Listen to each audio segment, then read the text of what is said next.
नमस्कार दोस्तों। आज मैं आप लोगों के सामने जो कहानी लाई हूँ उसका नाम है संवेदना और लेखिका है मालती जोशी जी। दलिया सेकते हुए मुझे लगा कि शुचि के कमरे से कुछ आवाज़ें आ रही हैं। अपना हाथ रोककर मैंने जरा ध्यान से सुना। शुचि की ही आवाज़ थी। हे भगवान, अकेले कमरे में लड़की किससे बात कर रही है? सच कहूँ तो थोड़ा डर भी लगा कि कहीं बुखार फिर तो नहीं चढ़ आया। अभी परसों ही तो नॉर्मल आया है। इस मामले में लड़की एकदम बाप पर गई है।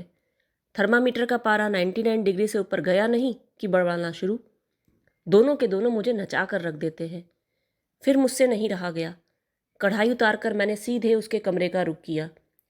महारानी खिड़की से लगी किसी से बात कर रही थी। कौन है शुचि? मेरी सहेली है मम्मी। तो अंदर बुला लो ना। तुम दरवाज़ा तो खोलो। अब ये दरवाज़ा भी नहीं खोल सकती। बड़बड़ाते हुए मैंने बाहर की सिटकनी खोली। सीढ़ियों पर खड़ी उस सहेली को देखकर तो मेरी सारी झल्लाहट दूर हो गई। उल्टे हंसी ही आ गई।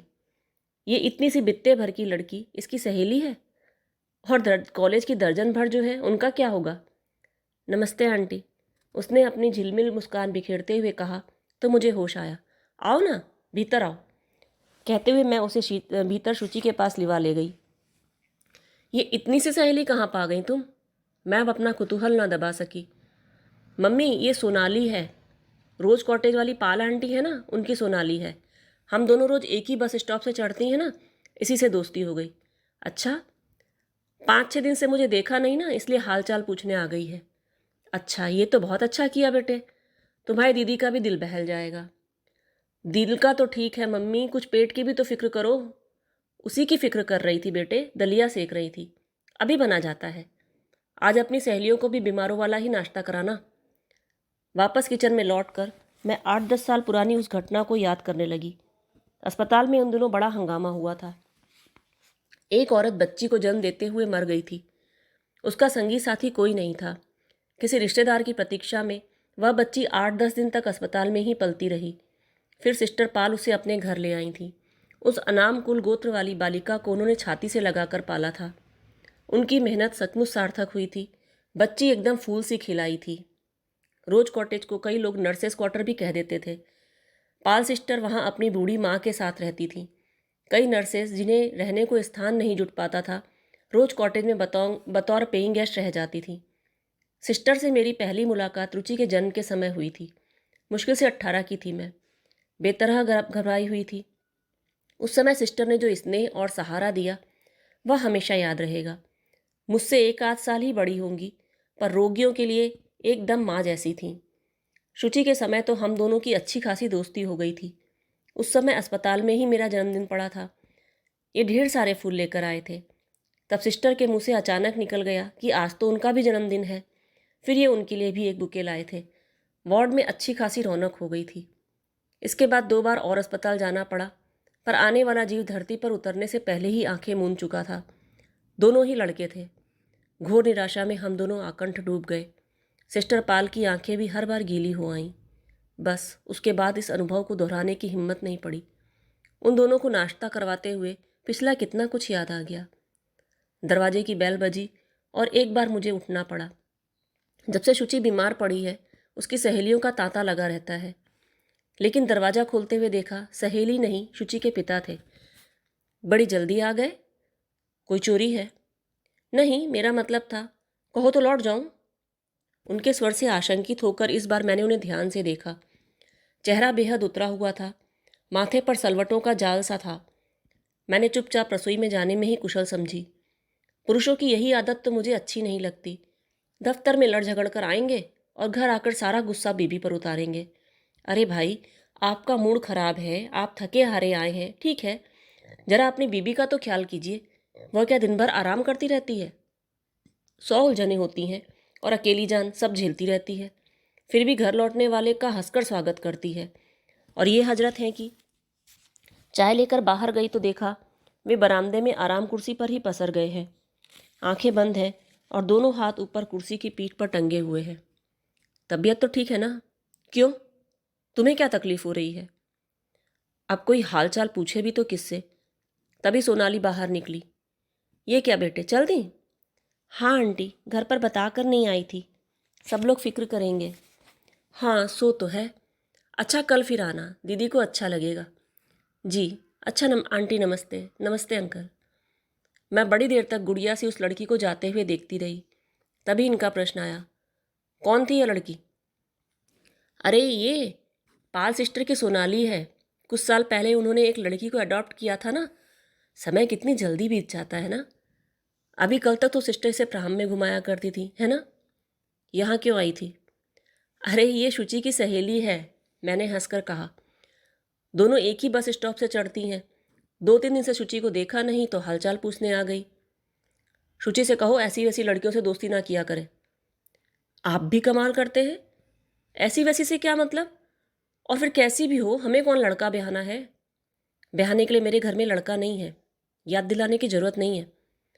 आपसे आज बात करना ही फिजूल है, मैंने कहा और कुर्सी की पीठ पर पसरा उनका कोट उठाकर भीतर जा ही रही थी कि पट्ट से एक लिफाफा गिर पड़ा। किसकी चिट्ठी है? मैंने लिफाफा उठाते हुए पूछा।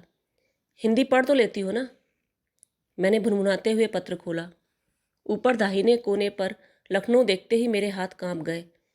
शुचि के लिए इन दिनों जोर शोर से वर संशोधन का कार्य हो रहा था। इस तरह की सारी चिट्ठियाँ ये दफ्तर के पते पर ही मंगवाते हैं ताकि घर में किसी को, खासकर शुचि को, पता न लगे। ये लखनऊ वाले अभी पिछले हफ्ते ही तो शुचि को देख कर गए हैं। मन को मजबूती से थाम कर मैंने पढ़ना शुरू किया और मेरी तो खुशी के मारे चीख निकल गई। लखनऊ वालों ने शुचि को न सिर्फ पसंद किया था बल्कि वे इसी पंचमी को शगुन देने भी आ रहे थे। इतनी अच्छी खबर आई है, आप है कि ऐसी मातमी शक्ल बनाकर बैठ गए। बाबा रे, मेरी तो जान ही निकल गई थी। मैंने उन्हें मीठी झिड़की दी। अब मुझे उनके उखड़े मूड की परवाह नहीं थी। मेरा तो पोर पोर खुशी से झूम रहा था। उसी ललक में जाकर मैं शुचि को भी यह शुभ समाचार दे आई। बेचारी पहले तो भौचक होकर देखती रही, फिर एकदम शर्मा गई। उसके गालों पर खिलते गुलाबों को देखकर मैं निहाल हो गई। सच, ईश्वर तेरा लाख लाख शुक्र है। जैसी प्यारी बेटियां तुमने मुझे दी, वैसे ही हीरे से दामाद भी जुटा दिए। रात का खाना मैंने खूब मन लगाकर बनाया था। यह याद ही नहीं रहा कि लड़की बीमार है और खिचड़ी और दलिया पर चल रही है। उस दिन मुझे उसे बिस्तर पर खाना नहीं दिया। वह भी रोज़ से ज़्यादा स्वस्थ और चुस्त लग रही थी। उसकी आधी बीमारी तो यह खुशखबरी सुनकर ही दूर हो गई थी। गनीमत थी कि खाने पर इनका मूड अच्छा था और वह तो होना ही था। अच्छा खाना इनकी कमजोरी है और उनके गुस्से का रामबाण इलाज है। रही सही कसर बिटिया ने पूरी कर दी। उसे देखते ही उनकी बाँछें खिल गईं। अरे वाह, आज तो हमारी गुड़िया भी हमारे साथ खाएगी। हाँ पापा, बिस्तर पर लेटे लेटे बोर हो गई हूँ।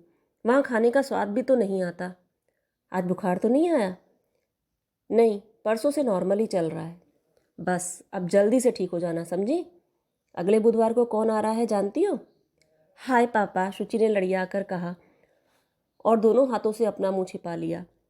ये प्यार से उसके बालों में हाथ फेरते हुए उसे देखते रहे। इनका चेहरा कैसा तो हुआ आया था।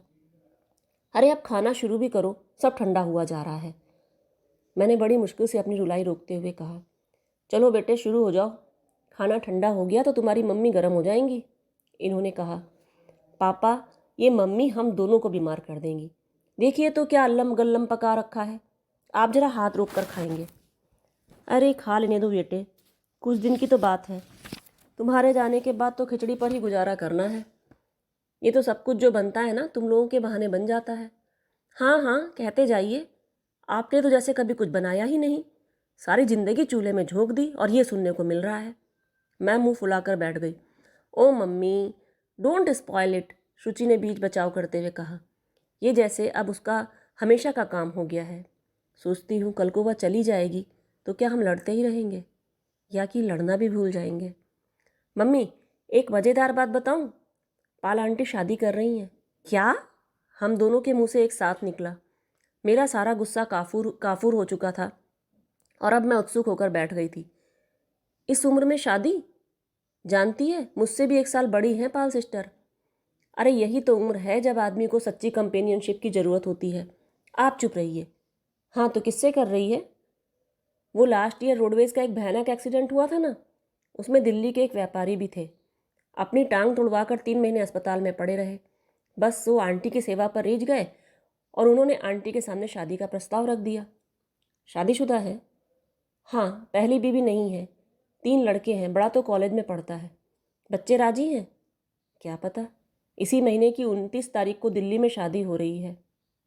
कैसी मज़ेदार बात है ना मम्मी। जिस उम्र में आप सारी जिम्मेदारियों से फारिग हो रही हैं, पाल आंटी नई जिंदगी शुरू कर रही हैं। अब इसमें बुरा लगने जैसी तो कोई बात नहीं थी, पर पता नहीं मुझे क्यों ताव आ गया। अब बातें बंद भी करो, जल्दी जल्दी खाकर मुझे छुट्टी दो, बेहद थक गई हूँ। ये एकदम तुम्हें क्या हो जाता है? ये झल्ला है। समझदार बच्चे की तरह शुचि चुपचाप वहाँ से खिसक ली थी। आप खाना खा चुके हैं ना, तो बैठे क्यों हैं? सोचता हूँ तुम्हारा हाथ बटा दूँ। वाह क्या कहने, रोज कितना हाथ बटाते हैं सुनूँ तो। मौका ही कहाँ मिलता है, तुम्हारी लड़कियां जो अगल बगल घेरे रहती थी, लेकिन अब तो आदत बनानी पड़ेगी। आपको भी ना, न जाने क्या जल्दी पड़ी थी। मुझे जल्दी पड़ी थी? क्या कमाल करती हो। तुम्ही ने नाक में दम कर दिया था कि देखना तो शुरू करो। मैंने तो कहा था कि उसे एमए तो कर लेने दो, पर तुम्हारी जिद थी कि देखते देखते साल 2 साल लग ही जाएंगे। अब ये मेरा कसूर थोड़े ही है कि इतनी जल्दी बात पक्की हो गई। देखो जी, उन लोगों से साफ कह दीजिए कि शादी हम अभी नहीं करेंगे। सगाई के लिए तो हमें कोई मोहलत दी नहीं, एकदम जैसे सिर पर चढ़े आ रहे हैं। शादी की तारीख हम अपनी मर्जी से तय करेंगे। देखो मैडम, अब तो तीर हाथ से निकल चुका। अब तो उन लोगों की मर्जी से ही सब काम होगा, और उसमें फ़र्क भी क्या पड़ता है। देर सबेर हमें तो बेटी ब्याहनी ही है। अरे अरे, तुम तो रोने बैठ गई। मैं यह नहीं सह पाऊंगी जी, ये खाली घर मुझे खा जाएगा, मैंने सुबकते हुए कहा। शाम को तुम मुझ पर बिगड़ रही थी ना, मेरी पीठ पर हाथ फेरते हुए गंभीर स्वर में बोले।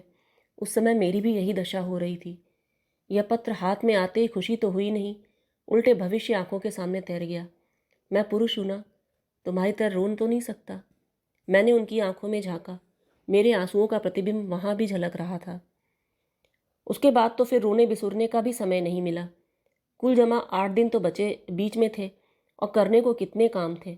दर्जी, सुनार, हलवाई और बनिए के चक्कर लगाते लगाते मेरा तो दम फूल गया था। मेरी सहेलियों ने कहा भी, बहन जी ये सगाई है, आप तो शादी का सा हंगामा किए हैं। सचमुच शादी का सा हंगामा हो गया था। कार्ड छपे थे, शामियाना तना था, ऑर्केस्ट्रा बजा था, 150 लोगों का डिनर भी हुआ था। शुचि के ससुराल वालों की तो आंखें चौंधिया गई थीं। यह उन लोगों का ही इसरार था कि आजकल रिंग सेरेमनी का रिवाज है, दोनों ओर की रस्में एक साथ ही कर लेंगे। पर इतने बड़े आयोजन की कल्पना तो उन्होंने भी नहीं की थी। समझी जी तो बोले भी, हमने तो सोचा था कि इंटीमेट फंक्शन होगा, 4-6 लोग हमारे होंगे, 4-6 आपके। अब उन्हें क्या बताती कि शुचि की सगाई और शुचि की शादी, मेरे यहाँ अब ये 2 काम ही तो रह गए हैं। अपने अरमान निकालने का और मौका ही क्या है। सगाई के दूसरे दिन लेकिन इतनी थकान हो आई जैसे 2-4 बेटियां एक साथ ब्याह दी हों। शुचि को सुबह से उसकी नंदे लिवा कर ले गई थी।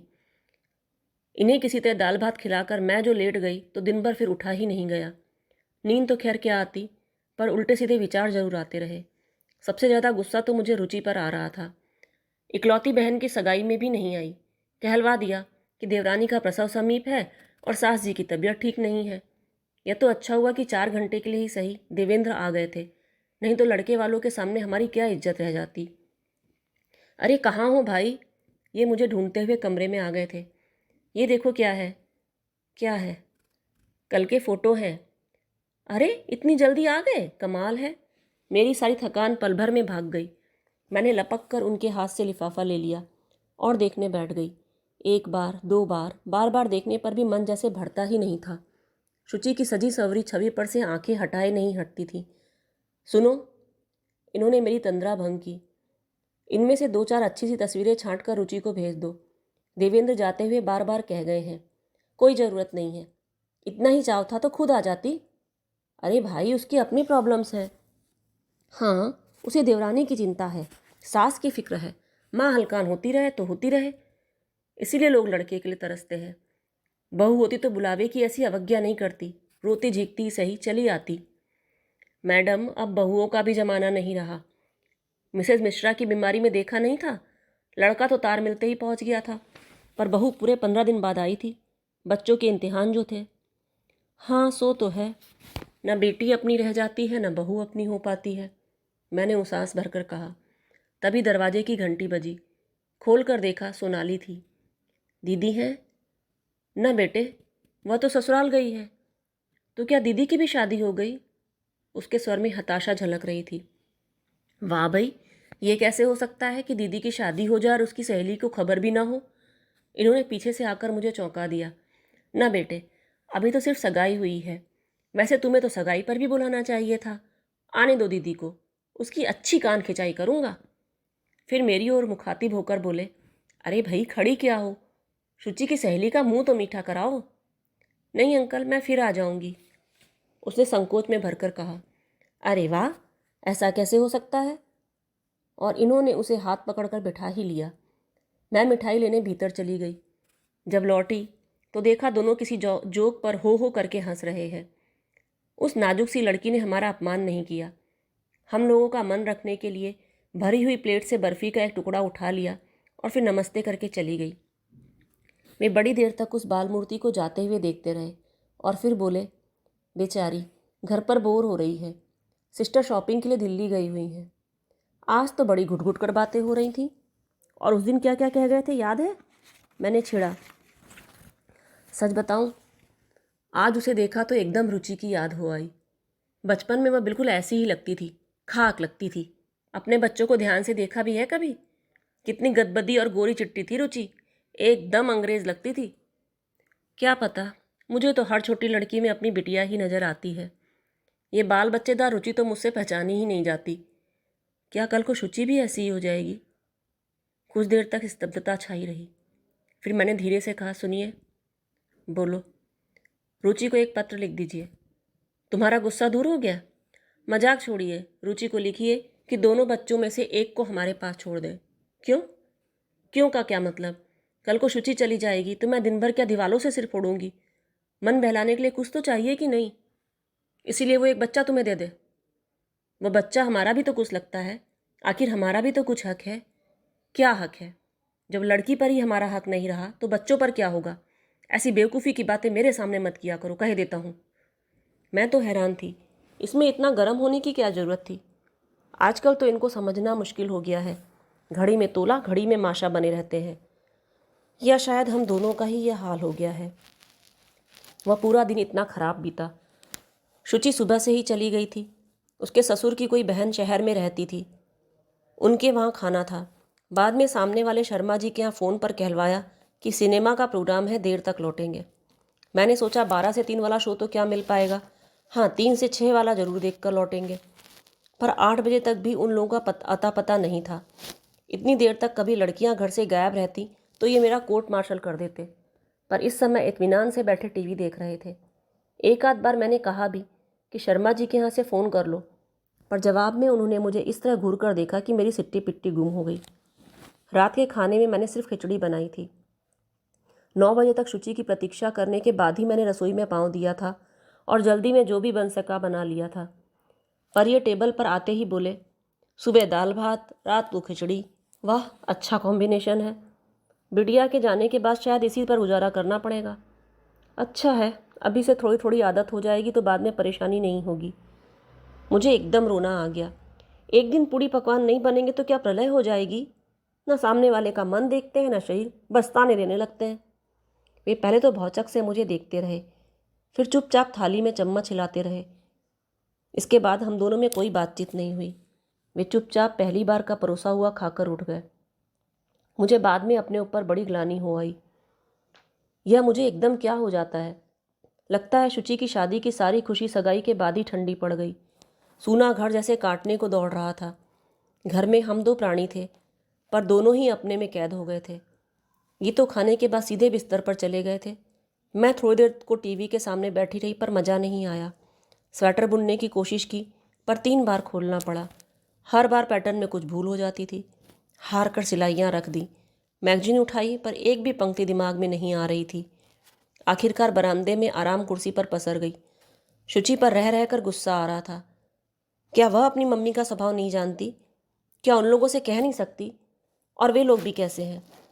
कल बस सगाई हुई और आज से लड़की उनकी हो गई। शादी के बाद तो शायद शक्ल भी ना देखने दे। कोई 10:30 बजे दरवाजे पर गाड़ी रुकी। शुचि के जेठ जेठानी खुद उसे छोड़ने आए थे। देरी के लिए बार बार माफ़ी मांग रहे थे। बताया कि सिनेमा के बाद वे लोग शॉपिंग के लिए चले गए थे।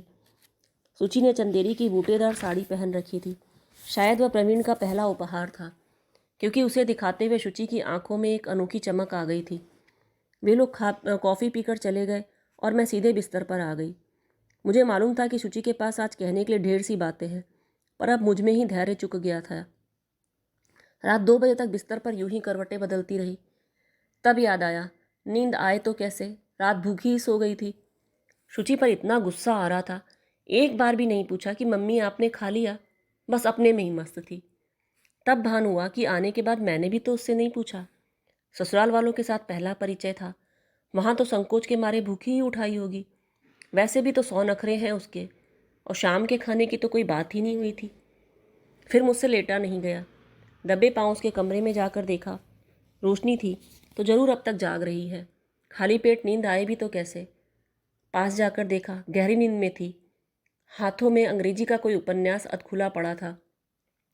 बेड लैम्प की रोशनी सीधे उसके चेहरे पर पड़ रही थी और नींद में उसका चेहरा बड़ा प्यारा, बड़ा मासूम सा लग रहा था। तभी वह सोते हुए मुस्कुराई और उसका चेहरा एक शर्मीली आभा से भर उठा। जरूर उसे शाम की कोई मधुर स्मृति गुदगुदा गई होगी।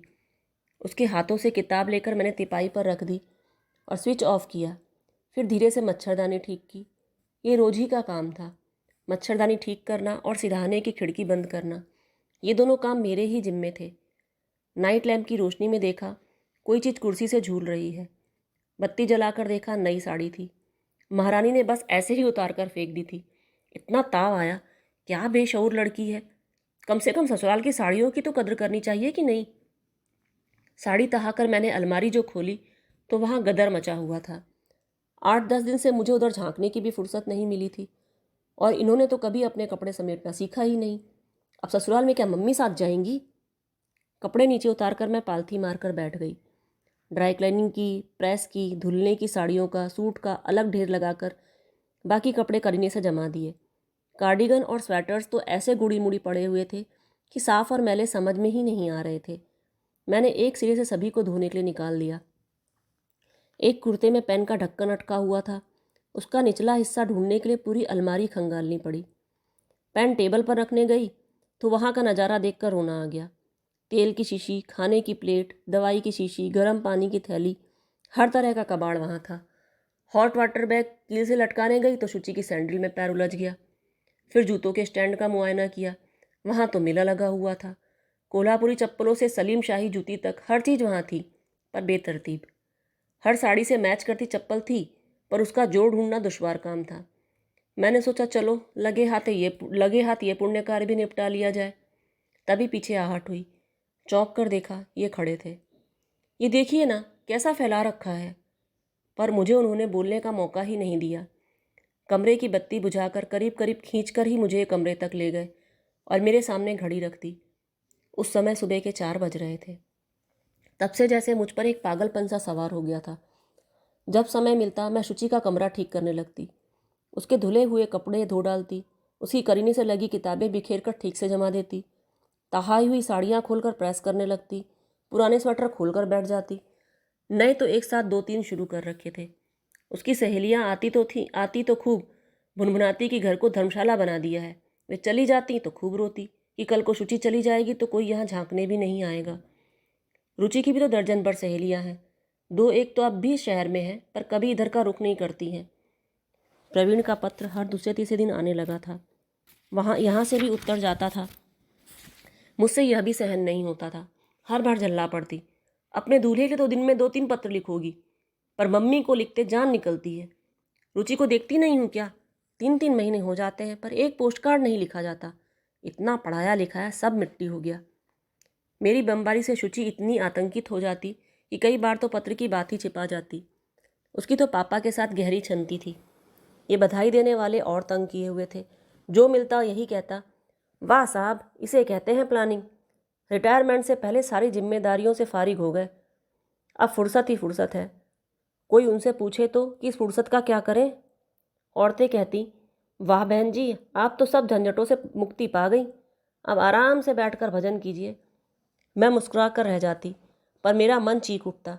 46 वर्ष की आयु में मेरी गृहस्थी समाप्त हो गई, यह क्या बधाई की बात है? या उम्र क्या भजन पूजन करने की है? मुझे तो कभी उसमें रस आया ही नहीं। मेरा काशी काबा तो मेरा घर ही है। व्रत उपवास जो किए हैं इन बच्चों के लिए, भगवान के आगे जब भी हाथ जोड़े हैं बच्चों की कुशल मंगल ही मांगी है। इस घर के आगे तो मेरी कोई दुनिया ही नहीं है। मैंने इस झंझटों से मुक्ति कब चाही थी। शुचि की शादी की तारीख तय हो गई थी। जिस उत्साह से मैंने सगाई की तैयारी की थी उसका आधा भी मुझ में शेष नहीं था। मुझे लगता हर आने वाला दिन बिटिया को मुझसे दूर ले जा रहा है। मेरा बस चलता तो मैं समय को पकड़ कर बैठ जाती। उस दिन भी अपने में खोई थी कि पोस्टमैन की आवाज़ पर चौंक उठी। दौड़कर बाहर जाने को थी, फिर थक हार कर बैठ गई। डाक से अब मुझे कोई दिलचस्पी नहीं रह गई थी। वही प्रवीण की चिट्ठी होगी, उसे ही इतनी फुर्सत है। बाकी लोग तो खोज खबर लेना ही जैसे भूल गए हैं। सुनो, इनकी आवाज़ आई। आवाज़ से ही जान गई कि मामला गड़बड़ है। फिर भी जाकर पूछ लिया, क्या बात है? तुमने रुचि को पत्र लिखा था? मेरा तो खून जम गया। लगा जैसे किसी ने मेरी चोरी पकड़ ली हो। रुचि पर इतना गुस्सा आया।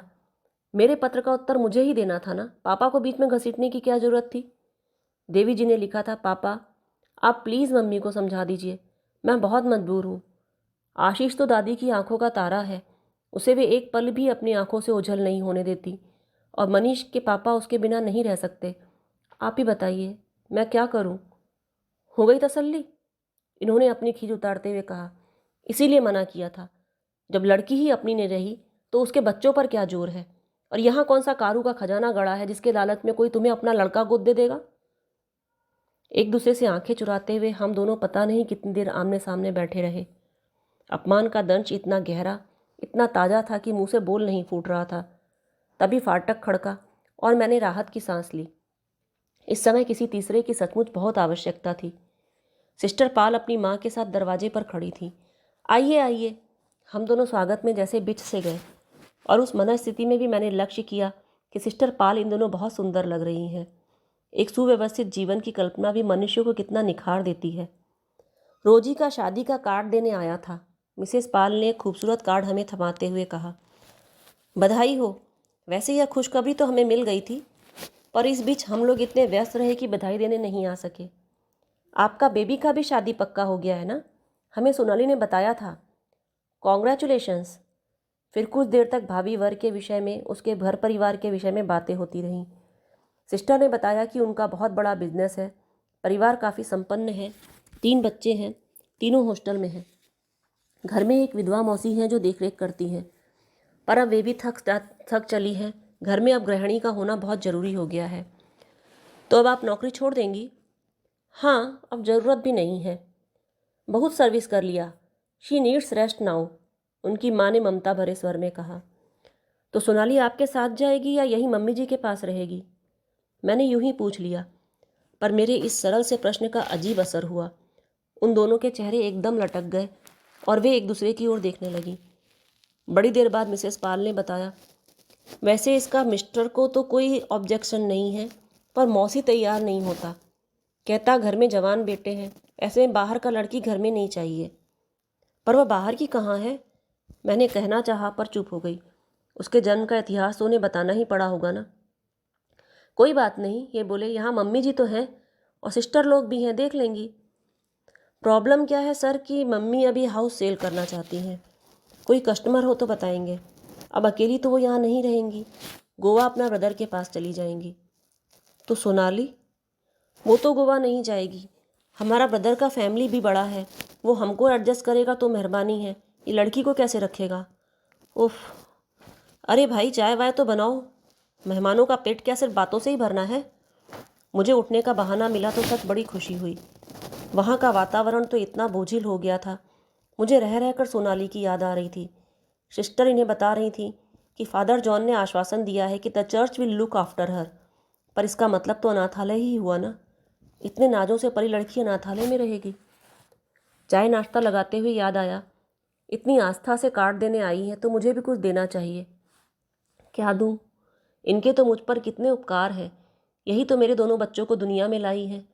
सौभाग्य से इन दिनों घर में कपड़ों का अंबार था। मैंने एक प्यारी सी जामदानी चुनी, चूड़ियों का एक सेट उसके साथ देते हुए कहा, दिल्ली तो मैं आऊँगी नहीं, आप हमारी ओर से ही एडवांस में प्रेजेंट ले लीजिए। वे तो एकदम अभिभूत हो गई, बार बार धन्यवाद करने लगी।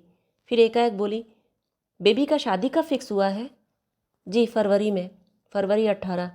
तब हमको बोलिए बेबी को दिल्ली से क्या मंगाता, हम भेजेंगे, हमारी तरफ से बेबी का वेडिंग प्रेजेंट। सिस्टर ये एकाएक बोल पड़े, क्या आप सचमुच हमें कुछ देना चाहती हैं? By all means sir. तो हमें सोनाली दे दीजिए। क्या? हम तीनों एक साथ चीख पड़ी। यह मत सोचिए कि मैं सोनाली पर कोई दया कर रहा हूँ। मैं जानता हूँ कि आप उसे मझधार में नहीं छोड़ेंगी। मैं तो अपने लिए उसे मांग रहा हूँ।